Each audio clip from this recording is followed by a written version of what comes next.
આજે સંજયભાઈ મસ્ત મજાનું જે કાજુ કારેલાનું શાક બનાવ્યું છે એ પણ રજવાડી શાહી.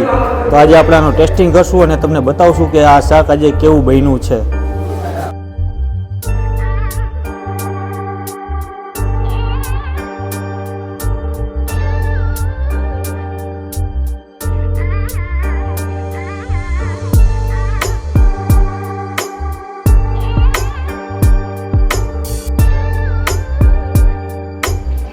હેલો મિત્રો, જય માતાજી, જય Mogal. Welcome back to my channel Raj Gohil blogs. અત્યારે ઉનાળાની સિઝન આવી ગઈ છે અને આજે સંજયભાઈ આગળ હું આવી ગયો છું. સંજયભાઈ, જય જિનેન્દ્ર. જય જિનેન્દ્ર, જય મહાન્નપૂર્ણા. આજે ઉનાળાની સિઝન હવે વધીને 10 કે 15 દિવસની વાર છે. હવે ગરમી શરૂઆત થવાની તૈયારી અને શિયાળું જેમ શાક ખાય એમ ઉનાળું શાક એ ખાય ને તો મોજ મોજ આવી જાય. એટલે આ શાકની આજે રેસીપી એને કંઈક હટકે થવાની છે ને કંઈક અલગ છે, નવી છે. નવી રેસીપી, શાક જૂનું છે પણ રેસીપી નવી છે. હા, રજવાડી શાહી કાજુ કારેલા. રજવાડી શાહી કાજુ કારેલાનું શાક આજે બનવા જઈ રહ્યું છે. હા. એ પણ કારેલા તો કાળા ન હોય સંજયભાઈ? હોય ને, પણ એની અંદર અત્યારે બેઠા બેઠા કડવા હોય. કડવા હોય. હા, કારેલા કડવા, પણ કડવાને મીઠું કરીને ખવડાવે ને કોઈને ખબર ન પડે એનું નામ કાજુ કારેલા. રજવાડી કાજુ કારેલા. કાજુની પણ મીઠાશ એની અંદર હશે. હા. તો સંજયભાઈ, એના માટે કઈ પ્રોસેસ જોશે? પેલા તેલ.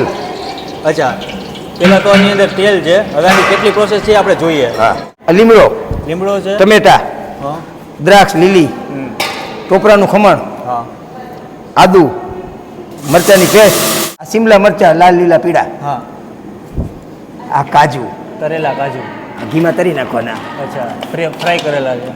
અને આ કારેલા, આ છે કારેલા જે કડવા છે. હવે આને મીઠાશ લઈ આ મકાઈ, હા, કિસમિસ, કિસમિસ છે, દેશી ગોળ, હા, હા, લીંબુનો રસ લીંબુનો રસ છે અને કોથમરી. અને કોથમીર છે. હાલો, આ બધું આ બધી આની અંદર વસ્તુ પડવાની છે. હા. તો સંજયભાઈ, આજની જે મીઠાશ કંઈક અલગ જ હશે. સફરજન એ પણ આવશે. હા. અચ્છા, ચાલો રેડી. હવે આનો વઘાર થશે દેશી ઘીમાં. દેશી ઘીમાં આનો વઘાર થશે. હા.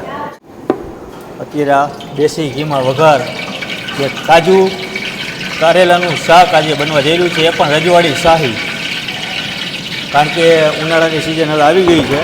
આમાં એક હુકા વગર નહીં આવે, નેચરલ. આમ સ્વાદ અનુસાર મોજવાળી છે. ચકા મોજવાળું. પહેલાં તો લીમડો,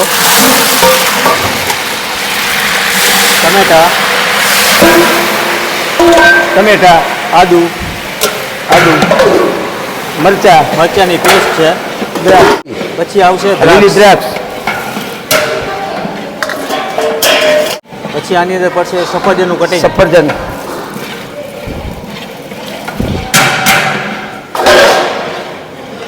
પછી શિમલા મરચાં, લાલ પીળા શિમલા, લાલ પીળા લીલા શિમલા મરચાં આની અંદર એડ કર્યા છે. અને આ છે મકાઈ દાણા. તળબડાટી રસોઈ બનવા જઈ રહી છે અત્યારે. અને આજની વાનગી કંઈક અલગ જ હશે. હવે આ બધી વસ્તુને નથી નાખી હળદર, નથી નાખી હિંગ. હા, હા. આ સાદો એકદમ સિમ્પલ વઘાર. અચ્છા, આને પકાવવાનું છે સંજય? હા, આને એકદમ ચડવા દેવાનું. અચ્છા, 20-25 મિનિટ સુધી આ બધી વસ્તુ પાકી જાય ત્યાં સુધી ચડવા દેવાનું. ઓકે. આ શાક તો અત્યારે તમે એમ કીધું કે 15-20 મિનિટ આને પકાવવાનું છે. હા, જો આને એકદમ 15 મિનિટ પકાવવાનું. હા. રહી વાત મારી એક બીજી કે આની અંદર હળદર કેમ નથી નાખી તમે? આમાં હળદર, જીરું, હિંગ કાંઈ ન આવે તો જ ડ્રાયફ્રૂટની મીઠાઈનો સ્વાદ આવે ને. અચ્છા, પૂરેપૂરો ફ્રૂટનો સ્વાદ લેવાનો છે. Fruit with dry fruit. હા, હા, હા. આની અંદર ડ્રાયફ્રૂટ છે અને ફ્રૂટ જો આ બધું એક સરખું થઈ જાય. આ કારેલા છે તો આ કારેલાને આપણે મીઠું દઈ અને ઘીમાં તરી નાખ્યા છે. અચ્છા, પછી આ કાજુ છે હા, અને ઘીમાં તરી નાખ્યા છે. ઓકે. પછી આ કિસમિસ છે હા, તેને ઘીમાં તરી નાખી છે. બધાને પ્રોસેસ હા, કરેલી અને છે. નારિયેળનો લીલા શ્રીફળનો પાવડર. છીણ કરેલું છે. હા, અને આપણો આ દેશી ગોળ એ ખમણી આ નાખ્યો છે છે. દેશી ગોળ ને ખમણી હા. કરી નાખી છે. રેડી. હું કાલનો વિચારું છું કે આની અંદર સંજીભાઈ હમણાં હળદર નાખે. હા, હવે હળદર આમાં આવતી નથી. સાચું. તો આ લીલી દ્રાક્ષ થઈ ગઈ ધોરી. ઓકે, આ એકદમ વ્હાઈટ ઉપર આવી ગઈ. આ દ્રાક્ષ લીલી થઈ ગઈ. અચ્છા. લીલી હતી ધોરી થઈ ગઈ. હવે આની અંદર હવે આની અંદર શું પડશે? હાલો દ્રાક્ષ નાખી દઈએ, બધી વ્હાઈટ થઈ ગઈ છે એકદમ. હા, જો સફરજન ચડી ગયા. હા, મકાઈ ચડી ગઈ. અચ્છા, આની અંદર આવશે ગોળ. ગોળ એડ કરવાનો છે આની અંદર.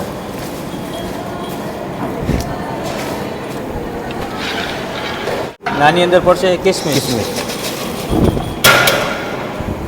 ને હવે આવશે કાજુ. કાજુ નાખ્યા પછી ટોપરાનું આ ખમણ છે હા.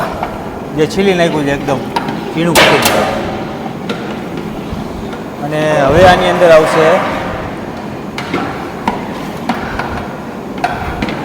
જો ફ્રાય કરેલા. આ કદાચ ને એમ લાગે કે કોઈને કારેલાની એલર્જી છે હા. અને આ શાક એ બનાવો તો અચ્છા, આલીશાન સ્વાદ આવે. આમાં કારેલા ખાલી એડ નહીં કરવાના. હા, પણ કારેલા સિઝનમાં ખવાય હો ઉનાળામાં. ઉનાળામાં તો ખાવા જરૂરી છે. કારણ કે સંજયભાઈ આના ફાયદા શું છે કારેલાના શાક ખાવાથી? ઘણા ફાયદા છો કારેલા હા. તો સિઝનમાં ઘણા ફાયદા. અચ્છા. હા, તો આ થઈ ગયું બધું એક રસ. ઓકે. તો આ ખબર પડે કે આ વસ્તુ પાકે છે કેવી રીતે. અચ્છા. હવે આના અંદર પછી મરચું હવે આને- ધાણા જીરું પછી. હવે બસ હવે જ મસાલા કરવાના. ઓકે. આની અંદર હવે હવે આ ટમેટા, ટમેટા, હળદર, હળદર આવશે. પછી આની અંદર આવશે તીખું મરચું. તીખું મરચું. આ જો અત્યારે પાણી કાચું છે, હા. આ પાણી એકદમ પાકી ન જાય ત્યાં સુધી શાકને પકાવવાનું. ઓકે. આની અંદર આવશે લીંબુનો રસ, રસ. અને ઉપરથી કોથમરી. કોથમીર. આ એક રસ થઈ ગયું શાક. હા. ઓકે. હવે આ માલ પાકી ગયો, 15-20 મિનિટ થઈ. આ હા. એક રસ વસ્તુ થઈ ગઈ. અચ્છા. હવે આની અંદર સ્વાદ અનુસાર મીઠું.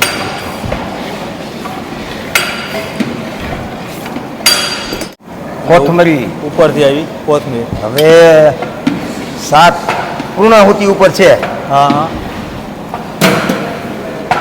આ શું છે? આ ટોપરાનો પાવડર, ટોપરાનો કોકોનટ પાવડર. કોકોનટ. હા, સૂકો ટોપરાનું ઝીણું ખમણ આપણી દેશી ભાષામાં. ઝીણું ખમણ.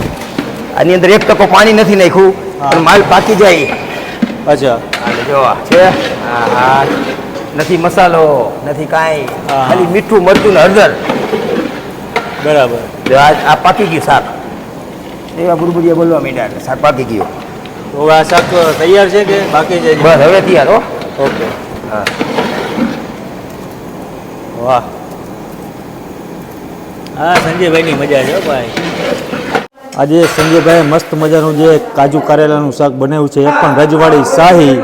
તો આજે આપણે આનું ટેસ્ટિંગ કરશું અને તમને બતાવશું કે આ શાક આજે કેવું બન્યું છે.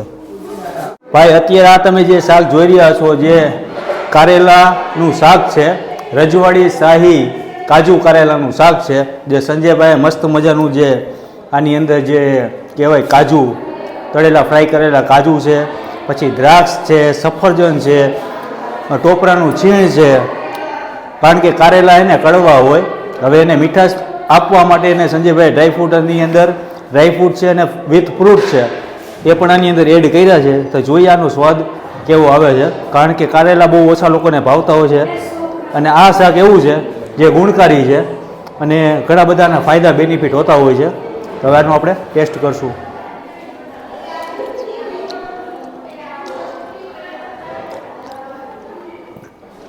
આની અંદર ગળાશ છે કારણ કે ફ્રૂટ આવી ગયું, દ્રાક્ષ આવી ગઈ, દ્રાક્ષની ખટાશ છે. નાખ્યું છે એપલ, સફરજન, તો સફરજનની પણ મીઠાશ છે. અને તમને એવું નહીં લાગે કે કડવા કારેલા તો કડવા હોય, પણ તમને જરાય પણ એવું નહીં લાગે કે હું કારેલાનું શાક ખાઉં છું. ઘરે પણ તમે બનાવી નાખજો. આ જે રેસીપી આખી આપણે મૂકેલી છે, ઘરે બનાવજો. જોરદાર જે કારેલા રજવાડી શાહી કારેલા કાજુ કારેલાનું શાક બન્યું છે.